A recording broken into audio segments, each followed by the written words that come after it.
এক ঐতিহাসিক মুহূর্ত পার করছে যুক্তরাজ্য। চলছে রানী দ্বিতীয় এলিজাবেথের রাষ্ট্রীয় অন্ত্যেষ্টিক্রিয়া। ওয়েস্টমিনিস্টার অ্যাবেতে প্রায় ২,০০০ অতিথিদের উপস্থিতিতে অনুষ্ঠিত হয় মূল এই আনুষ্ঠানিকতা। পরে শবযাত্রার মাধ্যমে রানীর কফিন নেওয়া হয় উইন্ডসর ক্যাসেলের সেন্ট জর্জেস চ্যাপেলে। সেখানেই পারিবারিক আনুষ্ঠানিকতায় স্বামী প্রিন্স ফিলিপের পাশে সমাহিত হতে যাচ্ছেন রানী দ্বিতীয় এলিজাবেথ। আরও জানাচ্ছেন বরকতুল্লাহ সুজন।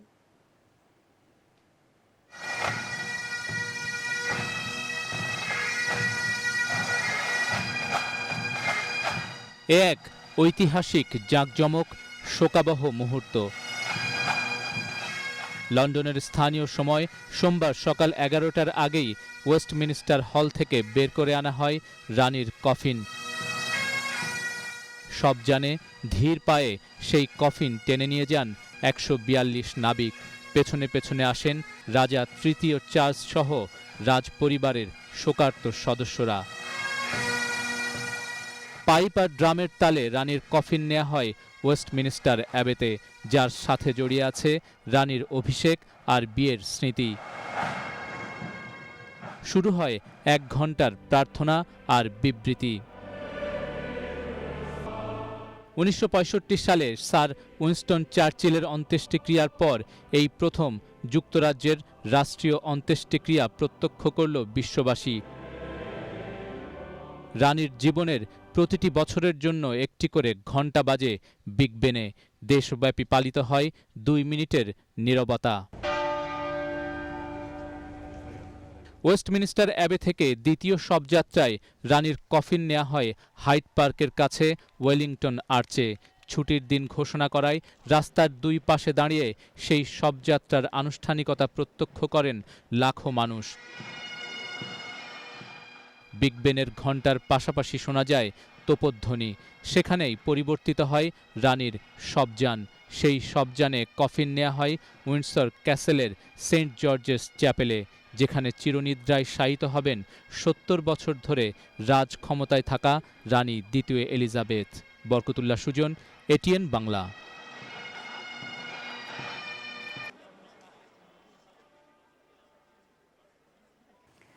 দর্শক, আমরা এখন আপনাদের সরাসরি নিয়ে যাচ্ছি রানী দ্বিতীয় এলিজাবেথের অন্ত্যেষ্টিক্রিয়ায়।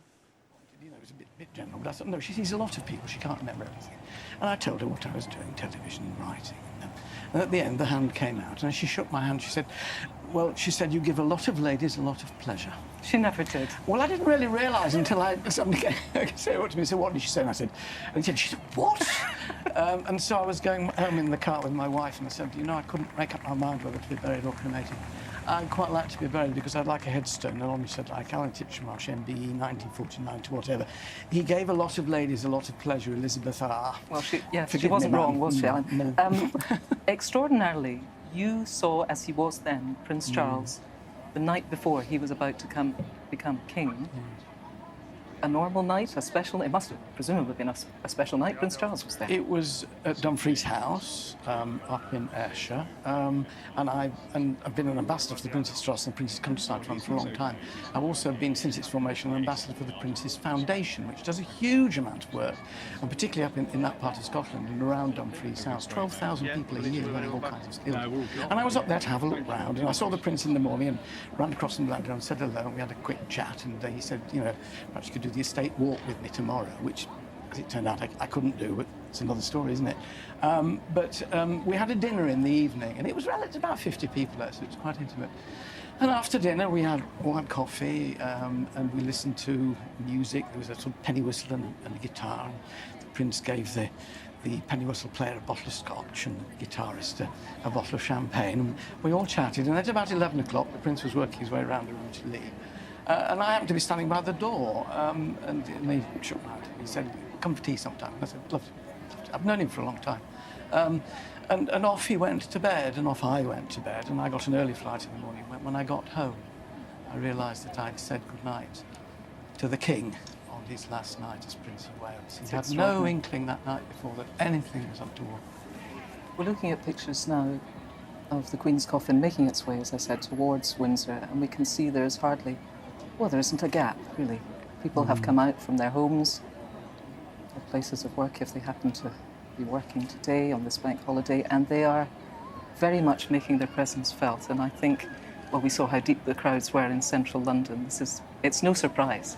It's no surprise at all. It's wonderful that people want to be there, as all those hundreds of thousands who filed through Westminster Hall just wanted to be there, to pay their respects, to say thank you. It's a celebration of a life, as well as a mourning of a passing of a very, very important person to all of us.